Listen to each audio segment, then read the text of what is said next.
Welcome to Recovery Rising with Kelly and Reva, a podcast dedicated to exploring the journey of eating disorder recovery through real stories, advocacy, and awareness. I'm Reva Van Vliet. And I'm Kelly Das. And each week we discuss the journey of eating disorder recovery through our lived experiences. We are not medical professionals, so if you or a loved one is experiencing an eating disorder, please reach out to a licensed medical professional who specializes in eating disorders, and we'll include resources along the way as we can. This week, we have our very first guest. We have Alexis Demuth joining us today. Alexis is a registered dietitian, and she is also a yoga instructor. This is a very long intro because she has lots of ands behind her name, but she's an owner of Nurture to Play, and then also the owner of Mother Nurture. So excited to have you. Well, when you really say it all like that, it is like, what am I doing here? Like, wow. Yeah, thank you. Yeah. I'm excited. Well, I'd love to hear just a little bit about your practice, and then also, of course, your philosophy, how it relates to our podcast and the journey of eating disorder recovery. Yeah, I feel like I actually started in retail dietetics, which is so different that sometimes I look back and I'm like, wow, how did I get here? But I've always loved eating disorders, loved working with eating disorders. And that was kind of my trajectory in college. So that's my main area of focus is like gentle nutrition and food freedom is kind of where my practice philosophy lies. Sure. So I don't work with, a high level of care. But I also would refer out a lot of general health, a lot of definitely weight loss. I wouldn't work with weight loss. I would refer that out. And, so my overall nutrition philosophy is trying to decouple morality from food. I love that. Can you expand like gentle nutrition? A lot of us probably haven't heard That's true. Yeah. So I say gentle nutrition instead of intuitive eating because I don't feel like I follow intuitive eating to a T. So if you're also not familiar with intuitive eating, which I guess there's so much like vernacular within this like world. So intuitive eating is like a very specific set of steps, and it's like I'm pretty sure it's like patented. I mean, I think they have quite the philosophy, and there's books and workbooks and certifications in intuitive eating, which I love, but I don't quite fall in line with personality wise, which seems like a weird thing to say from like a science-based practice. But I think when I read it, have you already read intuitive eating? I've done like the workbook, maybe. Yeah. Yep. So I think the first chapter is ditch diet culture, which in principle I love and I follow. I felt like it was really angry, and I'm just like not an angry person. That's not where like my motivation stems from. Sure. So I shifted. I say gentle nutrition because I do use almost all intuitive eating philosophies, but I don't like to say like intuitive eating just because I don't feel like I follow their practicum to a T. Yeah. So I say gentle nutrition as like, I do think health matters and nutrition. I mean, I went to school to be a dietitian. I mean, I do think nutrition matters and food freedom can exist within that. Exactly. And that is such this, like, you can have food freedom and care about your health. That can coexist. And actually, I would argue that having food freedom is caring about your health.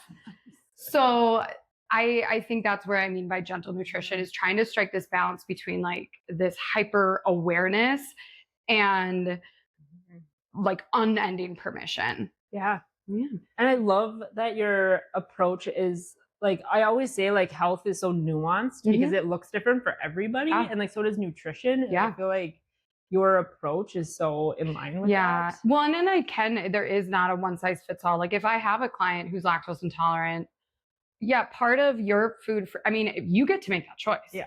If you have nothing going on tonight and you want to enjoy a milkshake, by all means. But like you can make decisions that are best for your body and you're like how you feel. Like if you're lactose intolerant, that's not going to be a comfortable evening. And like that doesn't mean you're going to, slip into oblivion or fall back 4 steps if you choose not to have the milkshake because you don't want to be sick. Yes. But that is a really hard thing to learn, especially I think once you are in recovery. I have a lot of clients who have been through programs and now are struggling with finding like it's scary to choose the salad. Because then what? Like, am I gonna? And I think like making decisions for health post recovery is so challenging. And so that's kind of where I fall in this middle ground where I'm trying to help them kind of navigate post a higher medical need. Yeah, I mean, that's so important. We talk about that, like the phases of our like recovery journeys and where we were at in different spots and different level of cares and different like supports. And I love that you bring up too, like as like health complications come up too, but then also like you can be in recovery and also, like, they can coexist. Exactly. It's so hard though. It's such a hard mental thing. And I mentioned to you last week that I work with a lot of IBS clients.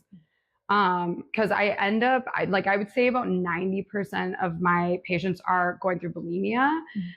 So it just wreaks havoc on the gut health. So it ends up with this kind of double-edged sword, and they could even be well into recovery and their IBS just, they can't get it under wraps. And so doing something like a FODMAP is really, really scary. But I love this niche that I've fallen into with helping clients with FODMAP, where I think if you were to go to just like a general practitioner or even a dietitian who's not educated with eating disorders, something like FODMAP, even though that if you're not familiar, it's like a medical based diet to relieve IBS symptoms. So it's finding your trigger foods and what is causing these IBS symptoms. It is great. I mean, it's so great and it does wonders, and you can really find what's causing you pain. But I think like that can be so easily triggering. Oh yeah. And so I've really loved finding this niche of clients that I can kind of help.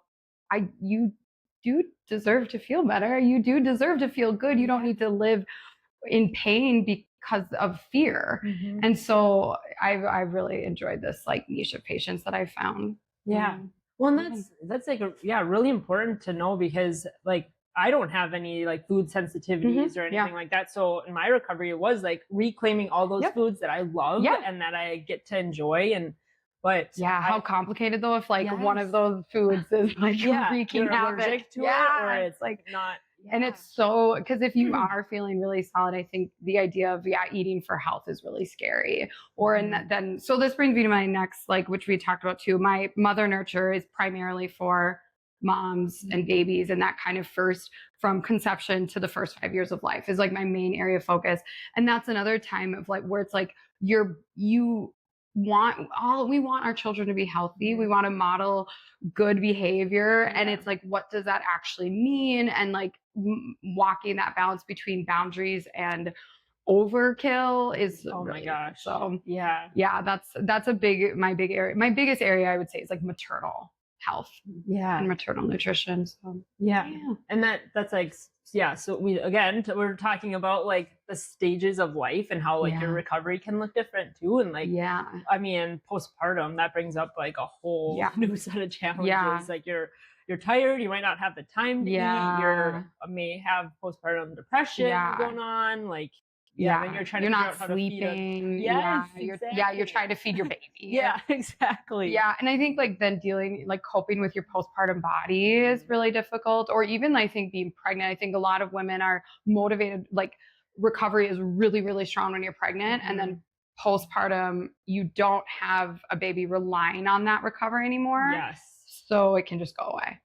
Like you're like, well, like I'll do anything for my kid, and I'll like if the baby's living inside me, we're good. But then once they're out, I think it could be a tough cycle. And I think for me, what was so important was having my like treatment team there throughout my pregnancy, but then like postpartum, like having like a dietitian, having a therapist, having my like a kind of in the know like medical practitioner too, just general like. We talked about that. That would be that's a whole nother side as the medical field. but how do, because you were talking about you refer out, like if how do you navigate that? Like how do you connect other practitioners or connect your clients to other Yeah. practitioners? And Yeah. what are you looking for? I'd say over time, it depends on the client. Like I am a big believer that there is something for everyone. And I do meet people that they don't carry any mental load over food. There are people who end up in my office that like they want to like sports nutrition. Like if you're an athlete, I respect you and I have no interest in working with athletes. I can like the prime, like what is optimal to eat within 30 minutes of a thing. I can't. I'm just like, I don't know. There's someone for you. Well, that's the thing. So I have a few, especially my time at Hy-Vee, I got pretty connected with people. Like there are great sports dietitians out there who, and because there is real science behind that, and I believe it, and I know that it's there, and and there are people who are great athletes who do need to optimize their performance, and that's fine. Like, and I don't think, and if the pendulum swings too far, then you got my number. Yes. But if you meet a lot of people who don't, they're fine on Christmas. They don't care. Like they're not training. They're fine. Like they don't think about it. There's no food chatter. Like, and then I'm like, that's great. And I know a great sports dietitian in the Metro who gets all my athletes. Yeah. And then with weight loss, I will just push and I will just kind of be like, let's talk more about that. Like I will try, but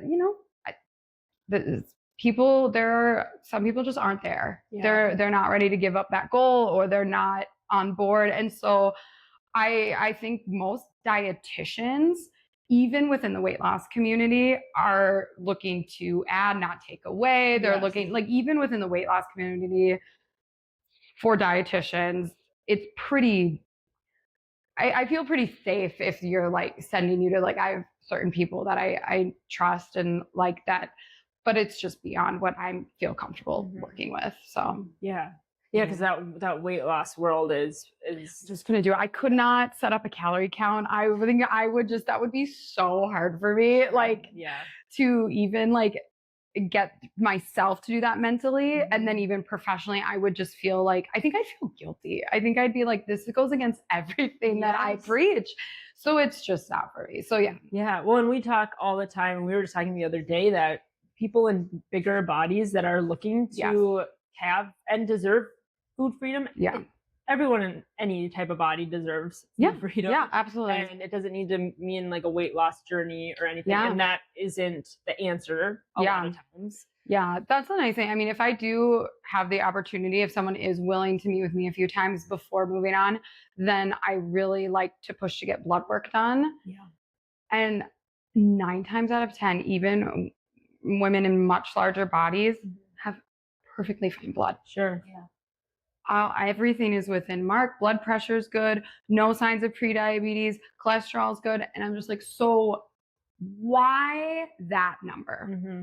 Why is this number so important that you are going to kill yourself to get there, and then probably just go back, not really learn anything, not like just let that pendulum swing back and forth? And so if I can get someone to like meet me there, and just challenge some of those beliefs of like, why? And even if their numbers do come back up, like, okay, well, yeah, I don't want you to get diabetes. But like, again, do we have to monitor your weight? Like, can we just, let's keep tabs on this number. Let's look at a few things. Let's talk things out. But I also like, I think the stress that comes, especially with disease states in my clients, especially with managing diabetes, managing heart failure, and that stress of eating, I think is more damaging than any bar of Snickers will ever be. I love that. So yeah. And because you mentioned blood work, and I'm going to go back to like, so then when you work with their like general practitioner or whoever's doing the blood work, how is that met? Like, I mean, depends, I'm sure. Yeah. I get a lot of referrals being like, they need to weigh this number. I want them at this number. And I have to be like, okay, well, like, here's where I'm at, and I'll give them my little spiel. And honestly, most of the time I'm talking to a nurse, not their provider. Yeah, sure. Which I'm totally fine with, but it's like, I feel like the nursing staff is put in this really hard position where they're like just the mouthpiece for their doctor. Yeah. And they're not, so I feel like it's all kind of a tough position. And so they'll just be like, well, I'll pass that on to the practitioner. And I, 9 times out of 10, never actually hear from them. They're That's just like, frustrating. they put the note in, send their patient on their way. You need to lose 20 pounds by, and then they're in my office. And I like, I would say, the general practitioner is the person I would have the least involvement with in a medical Yes. team, I suppose. Yeah, because I don't think they're like, most clinics are not set up for that. No. Like, they are going. It is. Yeah. So yeah. Well, when you message your doctor, you're always getting the nurse, which is again, they're there for that reason. I love the nurses, but I do feel like there's only so much back and forth translation that they can do, and then so usually I'm just like, well, most of the time my client is not going to see their doctor for another year anyway. Sure. So I'm just like, I'll put it out there. This is what we're doing. Yeah. And if my client's on board, then the doctor kind of just, usually I just don't hear from them. Yeah. It's just like going on, and I don't know what they probably don't care. Yeah. They're all like, great, good luck. Like, because even with blood work, like, so I do blood work through Quest Labs, through Nourish, and then so that's not through their primary. Oh, so like they go to like a lab, get their blood done, and then it gets faxed to me. So you're reading it. Yeah. So like I can send it to their doctor, but like it's not through, like it wouldn't be through Centricare. Yes. Okay. That makes sense. So it's like, Yeah. And I've never had a doctor want to talk to me. Which is unfortunate. Yeah. It is. Yeah. Yeah. Especially for clients that do have like signs of prediabetes or something, and I'm trying to like offer a different approach to handling it. I do kind of wish, because then they go to their doctor and they like it just pulls them so far back. So yeah. Well, and I'd love to hear like just overall like who your clientele is, because like I feel like that's part of breaking the stigma too of eating, or even like the bias around like eating disorders, like who struggles with, disordered eating or eating disorder, because like it's everybody. So just everybody. Like, that's the thing. Like you mentioned, like the size of your body is. I would say I actually have like a lot of clients that are in much larger bodies, because a lot of like an eating difficulty would not be seen as serious or a problem. And I would say like a lot of those clients are eating once a day. But since they're in larger bodies, like how could that be? Like there's just like a lot of like misrepresentation of like how that happened. A lot of my clients were put on diets at like 8, 9. They're little people that were big when they were little and are still in larger bodies as they grew up.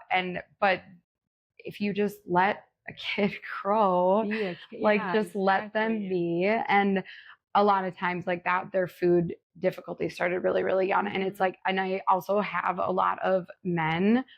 Currently, I'm getting a lot more people who were on various like GLP-1s or like things that are no longer taking them. But it's like ruining their gut. Yeah. Well, it's also like it like the food chatter in their head. And like now he's a male client. He's like middle-aged male client, cannot break his mindset from no matter what he's doing. If he's out to eat with his kids, he doesn't track his calories, but he knows. And it's all he can think about. Yeah. 90% of his day is just thinking about food. And again, this is just like your soccer coach. Yeah. And it's like, I think you can, live a very seemingly more normal life and your mind is just constantly taking over. So yeah, I would say like, my main clientele, I do feel like I have mostly moms and like younger moms, but that's because of like how I market myself. Sure. Yeah. But I have a handful of men and and a lot of women that want to get pregnant that have been told that they can't unless they lose weight. My gosh. Yeah. Which is just like not true. Like it's just not true. So that's usually my first line of education is like, first let's talk about conception and like you can get pregnant. Yeah. Like, so yeah, that's a tough one too. And how refreshing it is. It's so emotional. Yes, yeah. exactly. And you're beating yourself up and like, but it is refreshing having somebody like you in this field. Unfortunately refreshing. It should be like the norm, but that is like, hey, like I'm going to meet you where you're at, and you're not your weight's not the problem. Yeah. You're not necessarily the problem. Yeah. Like, if anything, like I actually come, even like this sounds very therapeutic. I do say that I do like nutrition counseling. I work very closely with therapists. So I'm very aware of my scope of practice, but I do think a big issue with my clients is not how they're eating. It's the amount of stress around their eating.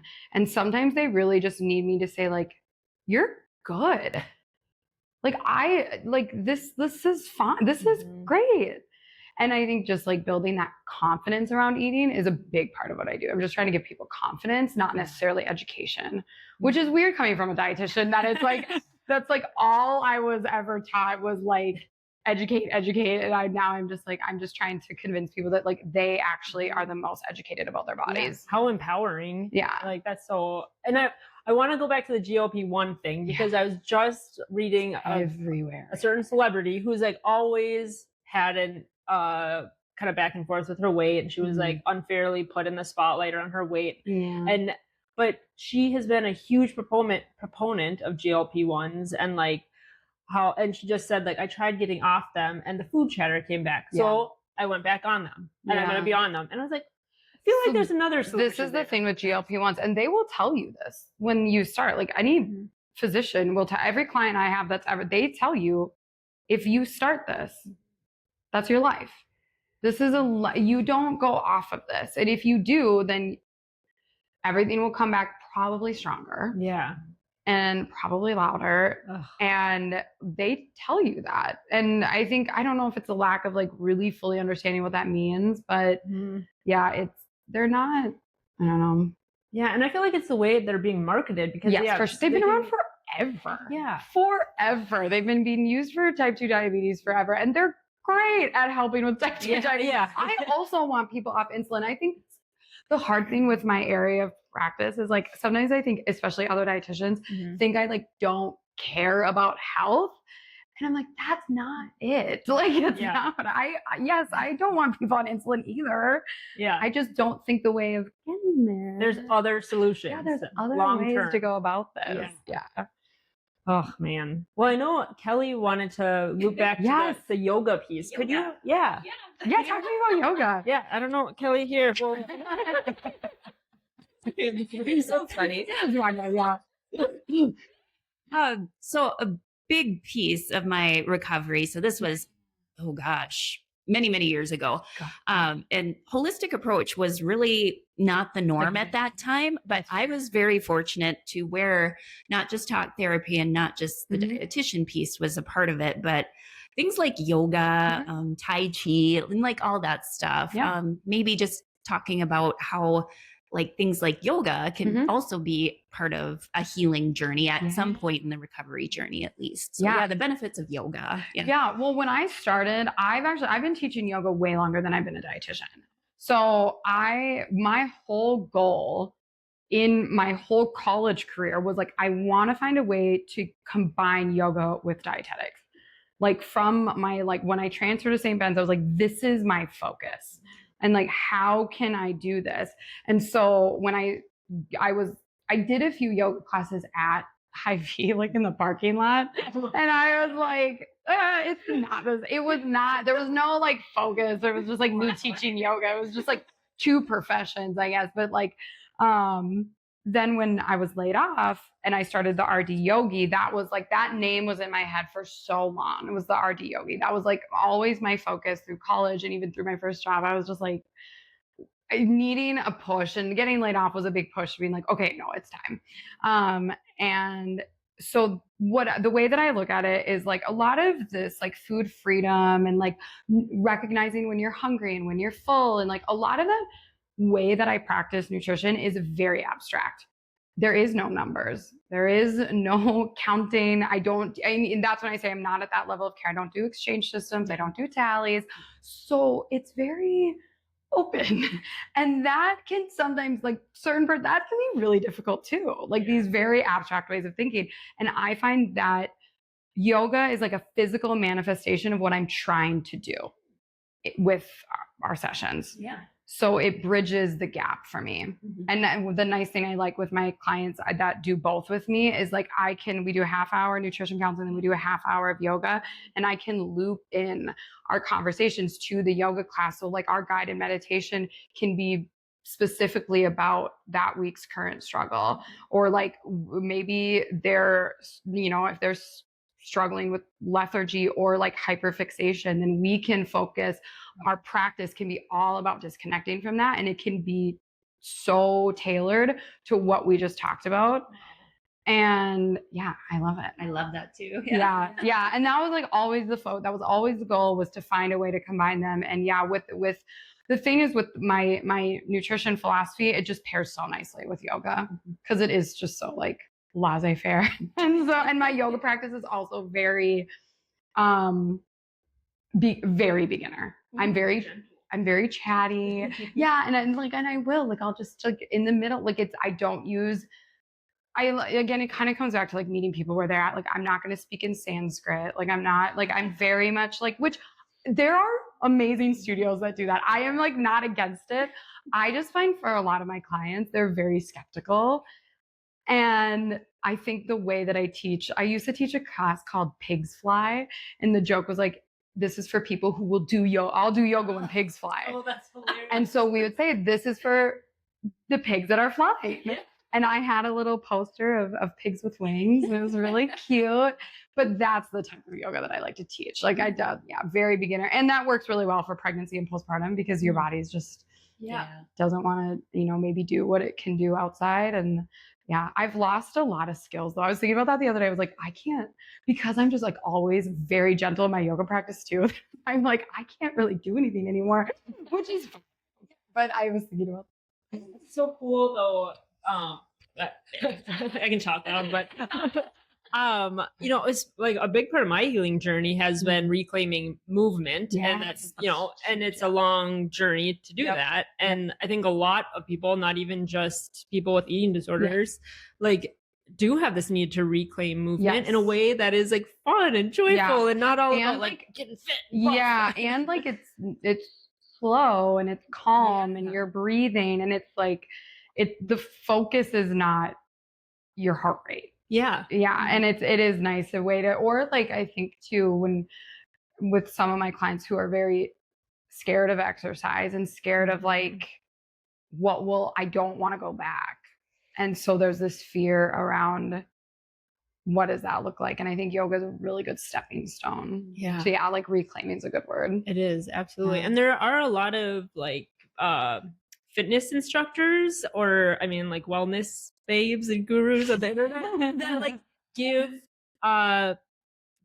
advice that a registered dietitian should maybe be giving. And so I think that's like also I'm sure you feel that. You're like, no, they probably lots of like tongue bleeding. Like it's just like and it's in Minnesota, like at least like dietitians do have licensure, which your average personal trainer does not care if they don't know.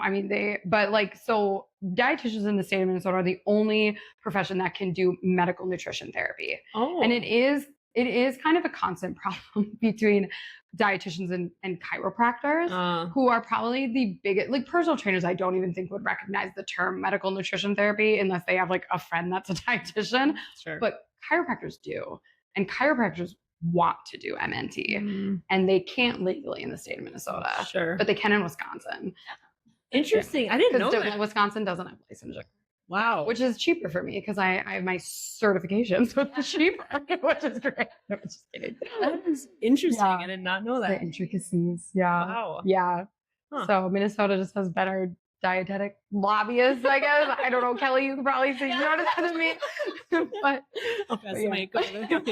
But yeah, no. So that's like just a little piece. But yeah, I think like my thing, what I say about nutrition is like nutrition is very, very hard. Like it's really hard to be a dietitian because since everybody eats, everybody is an expert on nutrition. Yeah.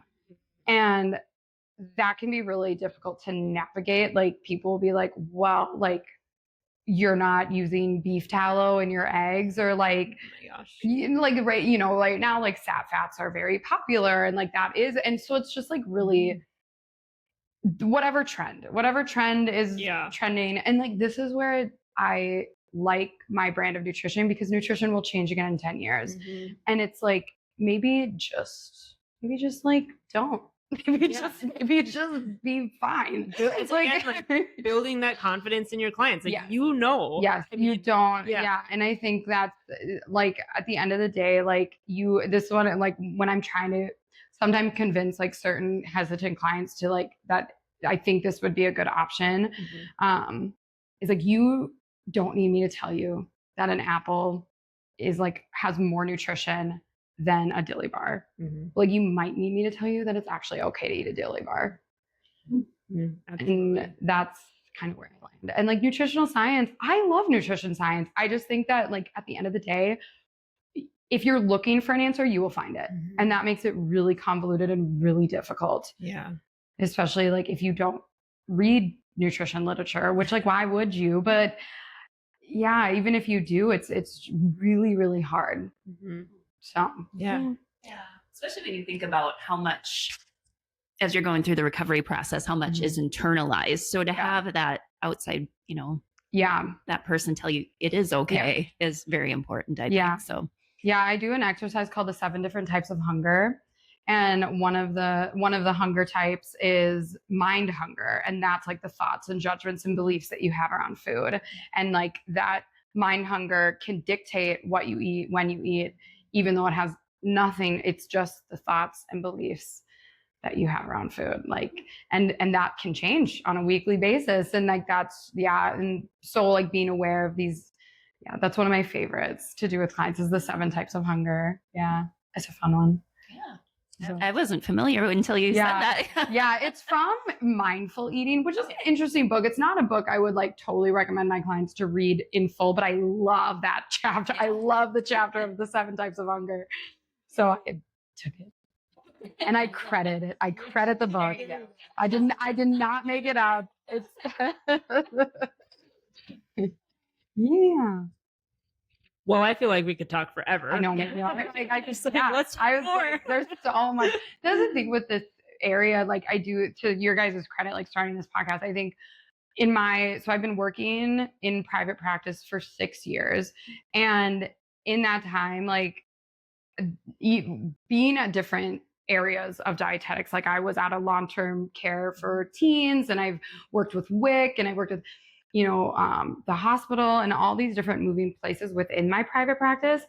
And there is so little conversation about eating disorders. I know it. Even within dietitians.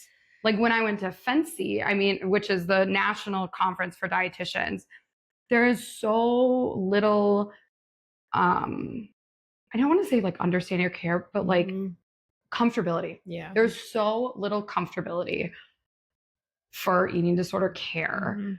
And that is really, really challenging for clients, and even for people who maybe don't identify with an eating disorder, but have a flawed relationship with food.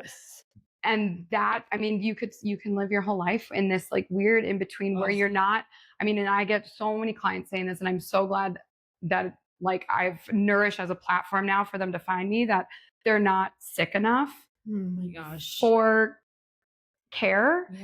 And I think that like having more conversations, like you don't have to be governed by this. Don't need to live like this. And there is no sick enough. It's like such a sad, but it is hard. Eating disorders are very comparative, and they're very competitive, that it is like you feel like you need to deserve care.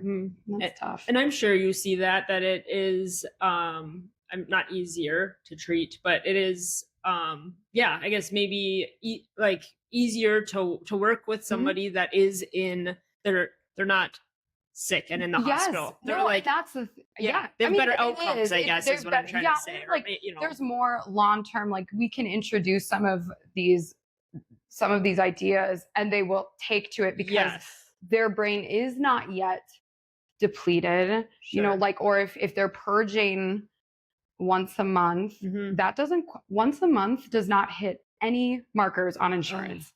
But if you're self-induced purging once, that's a problem. You will get no coverage for that. And so it's like but it's also not enough to like be like reliant, like there's not this dopamine reliance that happens with purging that it's incredibly hard to let go of. And so I mean it is, but that's like hopeful. Like if you're having like these negative thoughts and you don't feel like you identify with the eating disorder, but like you should seek support. You deserve care always. Yes. And you don't have to do a New Year's diet. You don't have to do any of it. Like it's just like, and you don't have to have a diagnosable eating disorder to have food freedom. Exactly. Yeah. Love that. Yay. Well, I was going to ask what one thing or like one takeaway that you wanted to share, but if you've shared so many. I'm like, I'm going to write that down. I've talked so much.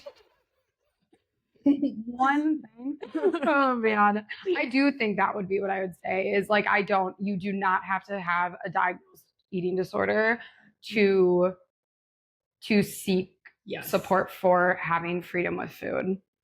Absolutely. Like there's a lot of gray in that. And if you have a diagnosed eating disorder, you were talking about this, and I know you guys have talked about it, but like push against your primary care providers. I love doctors. I love nurses. I hate like saying that. It sounds like I'm bashing them, but it is just a lack of education and it's a lack of comfortability. And if you are feeling unsure, then even just ask for a second opinion or like, I mean, not to plug Nourish, but like Nourish is like a dietitian platform similar to BetterHelp for therapists. And you can like type in like food freedom and like a list of dietitians will pop up that you can look at their profile. Maybe you'll see mine and find someone that fits that and it doesn't need to say eating disorder. Cause I think that can be a hard mental hurdle, but there's resources and help. There is resources and people that are comfortable. Unfortunately, you might have to look for it yourself. You're not always going to get that from your primary care. And that's tough. Yeah. Well, on that note, should we switch gears to our celebration? I always want to say celebration circle. It's like a half circle. So this is a circle. Yeah, exactly. So Alexis, each week, Kelly and I share, we look back on the past week and we just reflect on a moment that is worth celebrating in our recovery. Big, small, anywhere in between. I'll pass the mic to Kelly and she can kick us off. Yes. So it's the middle of January. And for me, even though it's been many years, I still always think about this was probably my first test with my eating disorder recovery. I'd only been out of inpatient for a couple of months at this point, but I was returning to grad school. So I had to take a medical leave to go seek treatment. So I hadn't finished. So I was going back to finish up my degree. And there was a lot of trepidation that first day, but I overcame it and I did very well in school. So I always think about that. So to me, this is like, I wouldn't even, just being here today and having that degree and so it's middle of January is always kind of a special time for me in my eating disorder recovery journey. So that's awesome. Okay. Well, this last week, I mean, it's heavy in the world right now and it's just a heavy, busy time of year. And, so I think just taking that time to, I probably said this last week, but I'm gonna say it again, just to check in with myself and take care of myself. And, I mean, it's like, it's hard to take care of yourself when you're feeling down or stressed. So just that I am able to continue to do that is just definitely worth celebrating. So Alexis, we would love to hear from you. Okay. Yes. How this can look many different ways, like how you celebrate with your clients, yourself, and your community in your practice area. So I would say, I'll say two things if that's okay. So one, I think I hear a lot from my clients, like, I know this sounds silly. I know this sounds dumb, but I did like do XYZ thing. And like, they're always putting this qualifiers, like, this is so small, or this is such a, like, I know this is silly. And they always say that. And I'm like, no, that is not. That is such a big deal. And it's like things that maybe like if you don't struggle with food would seem really simple. Like over Christmas break, one of my clients like made cupcakes with her nephew and didn't purge after. Mind you, she didn't eat any, but like that actually for this particular person, being around that would have been enough. Sure. She would not have had to actually consume any to just get in her head. And so the fact that she just made these cupcakes with her nephew and she goes, I know how dumb this sounds. And I was like, no, it doesn't sound dumb. And like, I think they get in their head about how small these wins are that are not small at all within recovery. And then I also, like a lot of dietitians and eating disorders, we're brought to eating disorders through my own. And I had a moment at a presentation about like struggle and forgiveness. And I had this moment that I didn't relate to anything on the panel, which made me feel really, really grateful. Like I had this moment that like, I was like, that's not always been true, that I wouldn't have been able to, like there was, you know, like daddy issues, whatever, and all this stuff. And like, I had this moment of like, I don't have any of this. Wow. And that realization was just, I don't know. Yeah, it was just a really, really cool moment to be like I have let go so much that I forgot that I harbored that pain so deeply for so long. And it's been so long that I didn't even realize like how far I'd come, that I don't even like the idea of purging is like how like I can't even wrap my head around it. When it's like at one time that was like such a heavy reliance for coping, and then it's like, yeah, so that was just like and that was just having a couple weeks ago. That was really cool. It's like an aha moment. Yeah, it was like, wow, I don't relate to this at all. Awesome. This is great. So those are really like from a client perspective. Yes, that was awesome. Well, thank you so much for joining us. Thank you. Just like, this is what a great way to kick off having a guest here. And just like, you're just a wealth of information and advocacy and connection and all those good things. So, guys, this was fun. Yeah, this is a well-needed podcast. Oh, thank you. Yeah. Okay, see you next week.